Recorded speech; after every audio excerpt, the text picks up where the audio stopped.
Nagpatupad ng mga hakbang ang Quezon Police Station matapos ang naitalang insidente ng pambabato sa mga dumadaang sasakyan sa Barangay Barukbog, Quezon, Isabela. Sa panim ng Bombo Radyo Kawayan kay Police Captain Juanito Garcia Jr., ang OIC ng Quezon Police Station, sinabi nito na batay umano sa kanilang record ay mayroon ng naitalang insidente ng pambabato sa naturang lugar.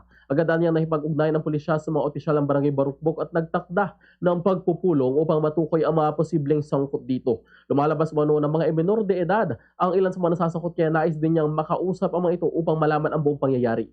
Bilang tugon, napagdesisyonan ng pulisya na magpwesto ng mobile patrol sa lugar upang magsilbing deterrent at maiwasan ang pag-uulit ng kahalintulad na insidente. Ayon pa kay Garcia, madilim ang bahagi ng National Highway kung saan nangyari ang insidente at may kakahuyan sa gilid na maaaring pagtaguan ng mga nambabato. Batay naman sa paunang record ng pulisya, may nakasakay umano sa single motorcycle ang sangkot.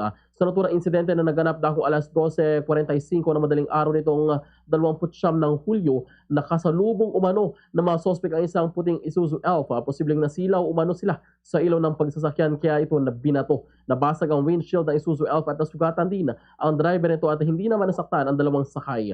Gayunman, alas 3 na ng hapon na naipagbigay alam sa pulisya ang insidente kaya nagkaroon ng pagkaantala sa pagtugon. Dahil dito nagsagawaan na lamang ng ang mga pulis ng follow-up investigation. Patuloy pa rin inimbestigahan ng nasabing himpilan ng pulisya ang insidente, lalo na't hindi pa rin matukoy ang eksaktong lugar kung saan naganap ang pambabato dahil nasa boundary ito ng Quezon at Maliga, Isabela.